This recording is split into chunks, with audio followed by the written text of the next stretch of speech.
Everyone. నా పేరు doctor Yashwi Bodjalla, consultant doctor in physical homeopathy. ఈరోజు మనం తెలుసుకునే టాపిక్ వచ్చేసి చాలా మంది కామన్‌గా అడుగుతుంటారు.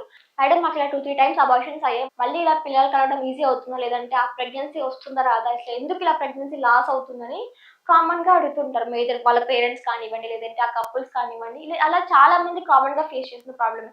ఇలా ఎందుకు రిపీటెడ్‌గా ప్రెగ్నెన్సీ లాస్ అవుతుంది? దీనికి మెయిన్ కారణం ఏంటి అంటే చాలా మందికి డౌట్‌ఫుల్‌గా ఉంటుంది. సో ఈరోజు వీడియోలో మనం మెయిన్‌గా డౌట్స్ అన్నిటిని క్లారిఫైగా తెలుసుకుందాం.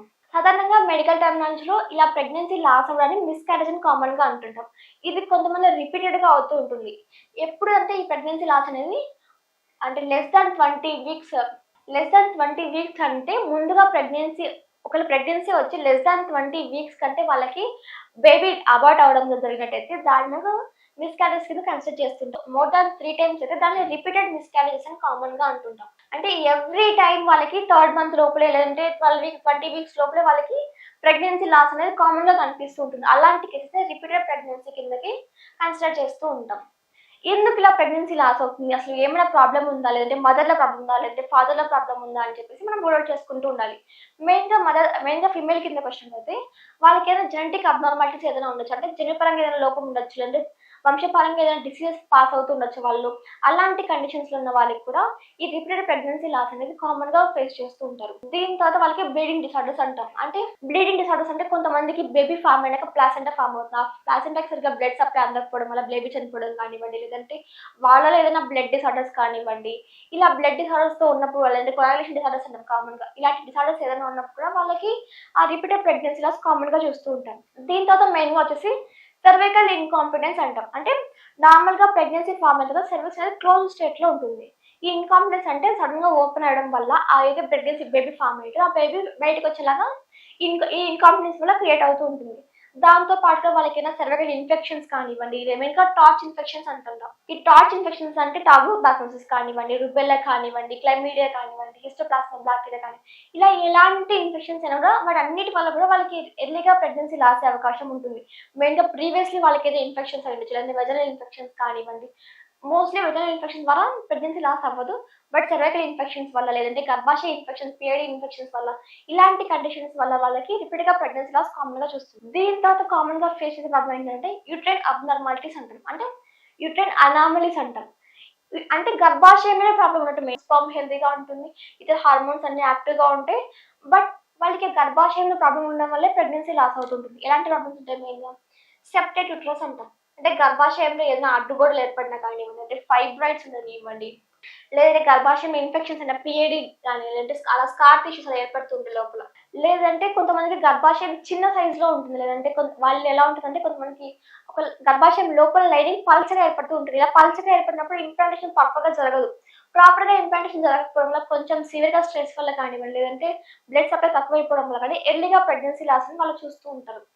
ఇంకా దీంతో పాటు ఈ గర్భాశయం అనేది కొంతమందిలో బైకార్డియల్ యూటరస్ అంటాం. అంటే 2 గర్భాశయాలు ఏర్పడడం కానివ్వండి, లేదంటే ప్రాపర్‌గా బేబీకి గ్రో అయ్యే స్పేస్ లేకపోవడం కానీ, ఇలాంటి కండిషన్స్ కామన్‌గా ఉంటూ ఉంటాయి. బట్ దీంతో పాటు లాస్ట్ కండిషన్ వచ్చేసి అడ్వాన్స్డ్ ఏజ్ అంటాం. నార్మల్‌గా ఫీమేల్ బాడీలో బై బర్త్ నుంచి ఇన్ని ఎగ్స్ అని ఫిక్స్ అయ్యి ఉంటాయి. ఇది ఆఫ్టర్ మెచ్యూరిటీ 13-14 ఇయర్స్ తర్వాత నుంచి ఎవ్రీ మంత్ ఒక ఎగ్ రిలీజ్ అవ్వడం స్టార్ట్ అవుతుంటుంది. ఎప్పటి వరకు రిలీజ్ అవుతుంది? అప్ టు మెనోపాజ్ వరకు రిలీజ్ అవుతూ ఉంటుంది. మెనోపాజ్ అంటే పీరియడ్స్ ఆగిపోవడం. ఫస్ట్ పీరియడ్ స్టార్ట్ అయినప్పటి నుంచి పీరియడ్స్ ఆగిపోయేంత వరకు ఎవ్రీ మంత్ ఒక ఎగ్ రిలీజ్ అవుతూ ఉంటుంది. సో, ఈ ఫస్ట్ రిలీజ్ అయిన ఎగ్స్ అనేటివి ఎలా ఉంటాయి? హెల్తీగా ఉంటాయి, యాక్టివ్‌గా ఉంటాయి. దాంతో పాటు వాళ్ళకి ఆ ఎగ్స్‌కి ప్రెగ్నెన్సీని ఫుల్ టర్మ్ వరకు క్యారీ చేసే కెపాసిటీ ఉంటుందన్నమాట. సో, ఏజ్ పెరిగే కొద్దీ ఆ ఎగ్ క్వాలిటీ, క్వాంటిటీ కూడా తగ్గిపోతూ ఉంటుంది. మెయిన్‌గా ఆఫ్టర్ 35 ఇయర్స్ తర్వాత అంటే అడ్వాన్స్డ్ ఏజ్ అని కామన్‌గా అనుకుంటాం. ఈ అడ్వాన్స్డ్ ఏజ్‌లో ఎలా ఉంటుందంటే ప్రాపర్‌గా ఎగ్ రిలీజ్ అవ్వదు. లేదంటే రిలీజ్ అయిన ఎగ్ కూడా ఆ ఫర్టిలిటీ కెపాసిటీని కోల్పోతుంది. వీక్‌గా ఉండడం వల్ల లేదంటే ప్రెగ్నెన్సీ ఫార్మ్ అయినా కూడా ఫుల్ టర్మ్ వరకు క్యారీ చేసే కెపాసిటీ తగ్గిపోతూ ఉంటుంది. సో, ఈ ఫీమేల్స్‌లో మెయిన్‌గా ఏజ్ ఫ్యాక్టర్ కూడా చాలా ఇంపార్టెంట్ ఈ ఫెర్టిలిటీ ఇష్యూస్ కిందకొచ్చినట్టయితే. ఇంకా మెయిన్‌గా కామన్‌గా ప్రాబ్లమ్ ఏంటంటే హార్మోనల్ ఇంబాలెన్స్. ప్రెగ్నెన్సీకి కావాల్సిన హార్మోన్స్ అనేవి బాడీలో తక్కువైపోవడం వల్ల, లేదంటే బాడీ దాన్ని ప్రొడ్యూస్ చేయలేకపోవడం వల్ల, గర్భాశయం వీక్ అవ్వడం వల్ల, లేదంటే కంటిన్యూయస్ స్ట్రెస్‌లో కానీ, అంటే స్మోకింగ్ హ్యాబిట్స్ ఏదైనా, ఆల్కహాల్ హ్యాబిట్స్ ఏదైనా ఉన్నా, ప్రాపర్ డైట్ లేదంటే లైఫ్ స్టైల్ ఫ్యాక్టర్స్ సరిగ్గా లేకపోవడం వల్ల, ఇలాంటి ఇతర ఫ్యాక్టర్స్ వల్ల కూడా ప్రెగ్నెన్సీ లాస్ అవుతూ ఉంటుంది. సో, ఇలాంటి రిపీటెడ్‌గా ప్రెగ్నెన్సీ లాస్ అయ్యే కండిషన్ మనం చూసుకోవాల్సింది ఎందుకు ప్రెగ్నెన్సీ లాస్ అవుతుంది? దానికి మెయిన్ కారణం ఏంటని చూసుకుంటూ ఉండాలి. మెయిన్‌గా చాలా మందికి కామన్‌గా డౌట్ వచ్చేది ఏంటంటే, ఇలాంటి రిపీటెడ్ ప్రెగ్నెన్సీ లాస్‌లో హోమియోపతి ఎలా యాక్ట్ చేస్తది? అసలు హోమియోపతి యాక్ట్ చేస్తుందా లేదని కామన్‌గా డౌట్ ఉంటుంది. బట్ ఇలాంటి సమయంలో కూడా హోమియోపతి చాలా ఎఫెక్టివ్‌గా వర్క్ అవుతుంది. ఏ విధంగా అంటే వాళ్ళకి ఏదైనా జెనెటిక్ అబ్నార్మాలిటీస్ కానివ్వండి, లేదంటే బ్లీడింగ్ డిసార్డర్ కానీ, సెరవికల్ ఇన్ఫెక్షన్స్ కానివ్వండి, ఇలాంటి ఇన్ఫెక్షన్స్ అనేటివి కంప్లీట్‌గా తగ్గేలాగా, ఆ ఇన్ఫెక్షన్స్ వల్ల ప్రెగ్నెన్సీ లాస్ అవ్వకుండా ఉండేలాగా, గర్భాశయం మళ్ళీ స్ట్రెంథెన్ అయ్యేలాగా, ఏదైతే హార్మోనల్ ఇంబాలెన్స్ కానీ, లైఫ్ స్టైల్ ఫ్యాక్టర్స్ కానీ, స్ట్రెస్ వల్ల కానీ, ఇలాంటి అన్ని ఫ్యాక్టర్స్ వల్ల డ్యామేజ్ అయిన గర్భాశయంని మళ్ళీ స్ట్రెంథెన్ చేసుకొని హెల్తీ లైఫ్ లీడ్ చేస్తూ, దాంతో పాటు ఎగ్ క్వాలిటీ కానీ, స్పెర్మ్ క్వాలిటీ కానీ, ఇవన్నీ హెల్తీగా ఉండేలాగా, కరెక్ట్ టైంకి ఎగ్ రిలీజ్ అయ్యేలాగా చేసుకోవచ్చు.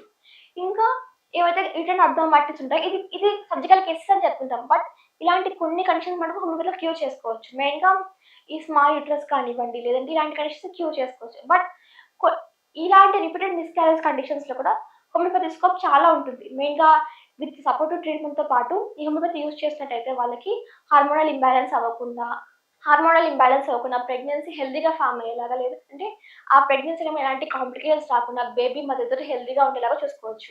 ఇంకా ఫిడికస్ మీద టాప్ క్వాలిటీ మెడిసిన్స్ యూజ్ చేయడం వల్ల ఈ రిపీటెడ్ మిస్‌క్యారేజ్‌కి కంప్లీట్‌గా క్యూర్ చేయడం జరుగుతుంది. అంటే వాళ్ళకి కాజ్‌ని బేస్ చేసుకొని ట్రీట్ చేయడం జరుగుతుంది. ఇన్ కేస్ వాళ్ళకి అన్నీ నార్మల్‌గా ఉన్నాయి, ఏదైనా మెడిసిన్స్‌తో ట్రీట్ అయ్యే ప్రాబ్లమ్ అనుకోండి, అలాంటి ప్రాబ్లమ్స్‌ని కంప్లీట్‌గా క్యూర్ చేసి వాళ్ళకి ప్రెగ్నెన్సీ లైఫ్ జర్నీ అనేది హ్యాపీగా ఫార్మ్ అయ్యేలాగా హెల్ప్ చేయడం జరుగుతుంది. సో మీరు కనుక ఇలాంటి రిపీటెడ్ అబార్షన్స్‌తో బాధపడుతున్నట్టయితే నిర్లక్ష్యం చేయకండి. వెంటనే ఫిడికస్ హోమియోపతిని సంప్రదించండి.